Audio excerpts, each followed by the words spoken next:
Or what? Now, after 40, well, nearing the 40 number ride, we have 4 clear rounds. Joe Fargis of the United States, Heidi Robiani of Switzerland, Timmy Grubb of Great Britain, and now Melanie Smith. All right. We'll be back with more at Santa Anita on a beautiful day. Cheers. Clear rounds. It's a thrill. Thanks. It just felt great. It really was so much fun riding out there. I thought I would be nervous, but I was really having a blast. Tell me, you know, we as a 3-day event rider, we talk about how courageous our little horses have to be and how much heart they have, how much courage they have, and what terrific athletes they are. But certainly they have to be superb athletes and tremendously courageous in the show jump arena today.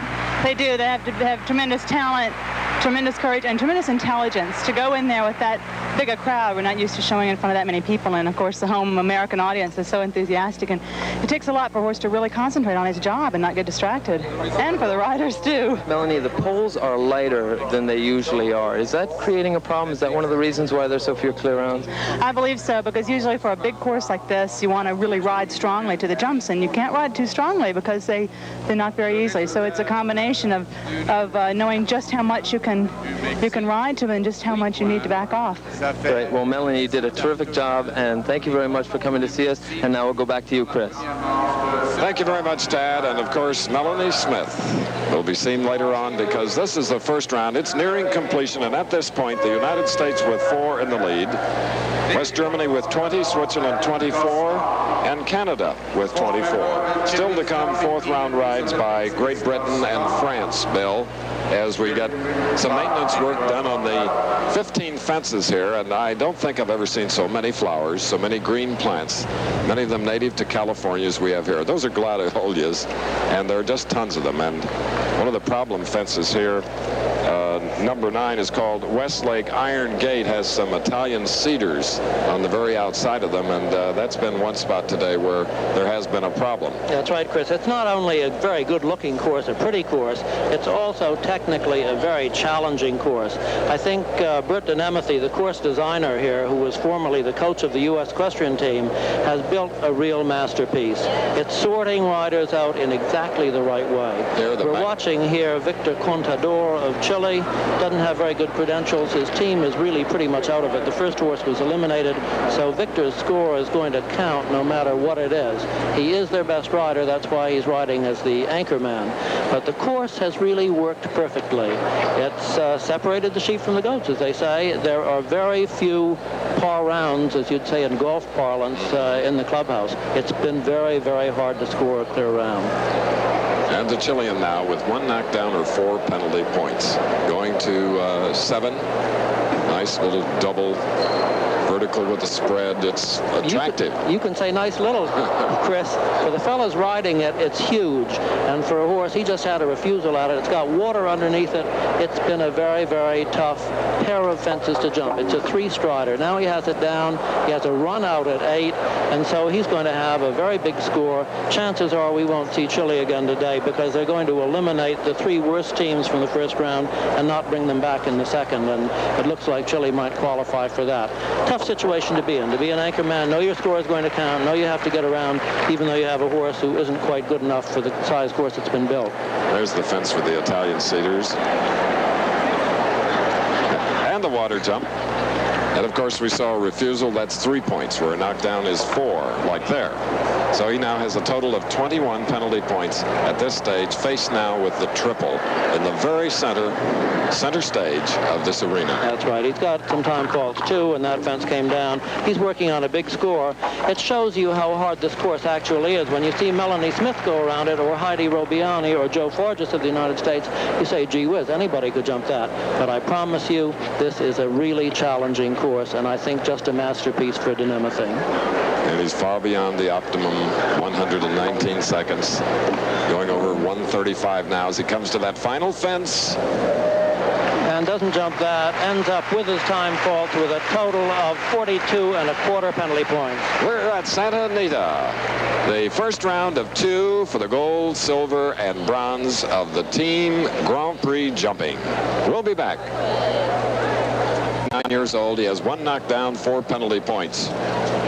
got a save a 20-fault round by the second French rider, Rosier, and he could just do it with this horse. I think this is one of the most interesting horses in the world. He can jump just like a rubber ball. He did a fantastic thing coming to the fourth fence here and left a whole stride early, landing right in the middle of it. No doubt we'll see that on a replay. But this horse is absolutely fantastically athletic. I would love to have a chance to sit on his back. Japelou, his name is. He's only 9 years old. I would say Pierre Durand, who incidentally is not the same Pierre Durand who is head of the famous French riding school, the Cadre Noir, the cavalry elite riding school at Saumur. But he is a very good rider. And look at this horse jump. He comes off the ground as if he's leaving off a trampoline. A bankruptcy judge for the state when he's not competing in the Olympic Games or Nations Cups. Still only 4 faults coming to the last line. He's a foot over the wall. Jumps the 2 combination just perfectly. Comes to the last fence. Jumps that really like a stag. He had 4 faults somewhere else on the course that I missed. He's got a total of 8. And 8 is going to give the French team a total of 25 3/4 for the first round. West Germany with 20 at this point, Switzerland 24, Canada 24. Great Britain now will be coming up with their rider John Whitaker on Ryan's son, and of course that's a very important one. And look at this replay. This is fabulous. This horse lines this thing up and he leaves right from there. He's got a whole stride left, and I must say that Pierre Durand did a very good job to stay in the saddle, and Japelou did a remarkable thing to stay on his feet. What an athlete, Japelou, and his rider Pierre Durand. So the United States leading as we're nearing the end of the first round with 4 penalty points. And now John Whitaker, the second of the Whitakers to come into the arena today. 29 years old, the older brother of Michael, and he is riding Ron's son, a 16-year-old brown gelding, Irish bred. Wonderful rider. John was second individually in the alternate Olympic Games at Rotterdam in 1980 for the teams that didn't go to Moscow on this same Ryan's son, and he's won about everything in England and for that matter on the continent with Ryan's son at one time or another. Here you see the scores. You see the big one of the number 2 rider with 19. So that means that Johnny, if he is clear, could give Britain a score of 8, only a knockdown behind the United States score of 4. Critical round. You know the 19 is going to be their discard score. So every fault that Johnny had is going to add to the British total. Now approaching fence number 2. He really knows this horse like the palm of his hand. They've been through so much together. It's a very, very reliable combination. That's why they're riding last for the British team. You wouldn't want a better anchor man than John Whitaker. Probably saw the wobbling of the top board. Touches do not go against you. 1:19, the optimum time. Yeah, and not a factor as long as you're not over it. You got time faults at the rate of a 1/4 of a fault per second if you are over. I think that Johnny is too experienced to have time faults on this course. Very straight line on the sailboat fence now, turning for number 7, the double. The first 2 really tough obstacles on this course. And he shows his class. You notice what he did there? He jumped 7 on the right-hand side, and he jumped 8 on the left-hand side, so that he gained a little room through there, just to be a little bit more comfortable. Still clear now, the water jump. Loses the pedal for a moment, not a good thing to do on the water jump, but gets it back in time to jump 11 and still has it down. Okay, that's 4. That means that Britain is now on 12. Britain is now on 12. He cannot have another one down. And he does. Okay, Britain now on 16. So the United States riders are going to breathe a little bit more easily when they see that. That's giving them some breathing space for the second round, because as you know, we have to do this whole thing again in the afternoon, Chris. Same fences, same course. Warmer temperatures, of course. And tragedy, really, for Johnny Whitaker and his wonderful horse, Ryan's son, because they only saved Britain 3 penalty points, and that gives them a total of 24 for their 3 rounds. And that perhaps puts them in the hunt for a bronze medal later on in the day. we'll be back to wrap up the finals here in the first round. St. Petersburg were perfect, going over about 12 gates. Really did a good job. Petersburg riders Joe Fargis and Conrad Homefield got their first taste of Olympic competition today. Fargis, aboard a Touch of Class, turned in one of just 3 flawless rides in the Team Grand Prix show jumping event. The great horse John Henry has written much of his legend. We'll see a different kind of horse. It's the team show jumping competition of the equestrian event. The Olympics go on. They did interview from Lake Placid with him, so they got a piece they can make out of it.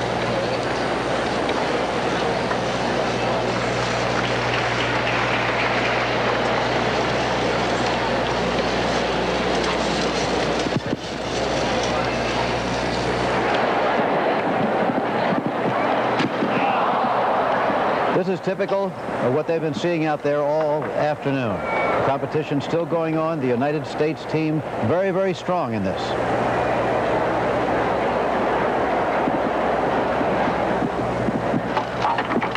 Out here, Bill Steinkraus, as one of the competitors is out there with about 12 riders remaining, in the battle now is for silver and bronze because the United States team has clinched the gold.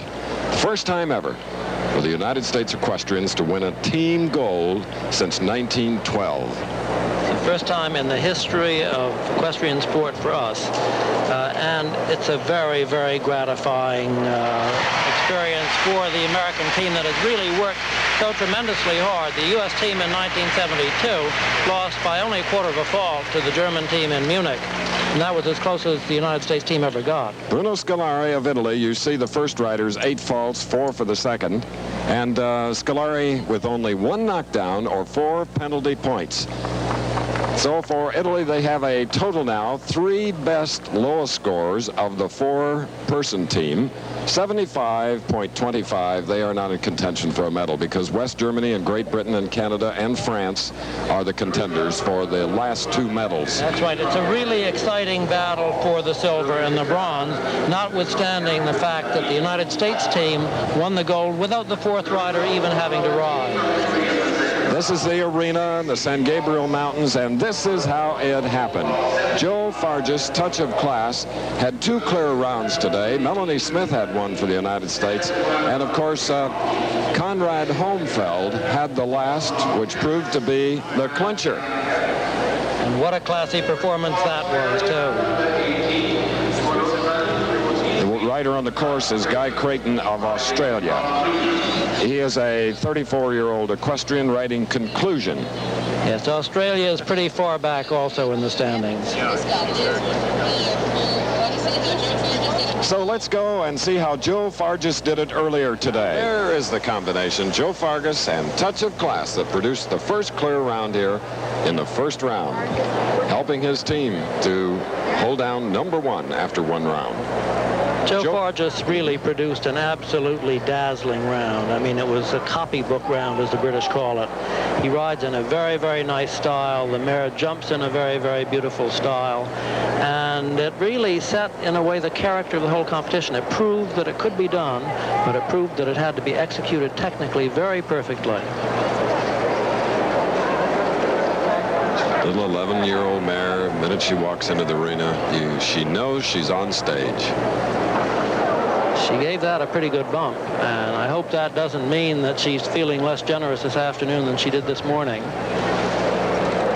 She was putting out a lot. She was giving her fences quite a lot of air this morning, and I would say she's not doing it this afternoon, Chris. She can sneak over a big fence about as neatly as anything you ever saw, but you wouldn't mind it if she were feeling a little bit more ebullient in her spirits than she appears to be right now. So far, so good, however. Each of the horses must carry 165 pounds. We have time allowed of 119, not bad for the good riders. She jumps in okay and jumps out okay. Difficult line here to the water. That's poetry.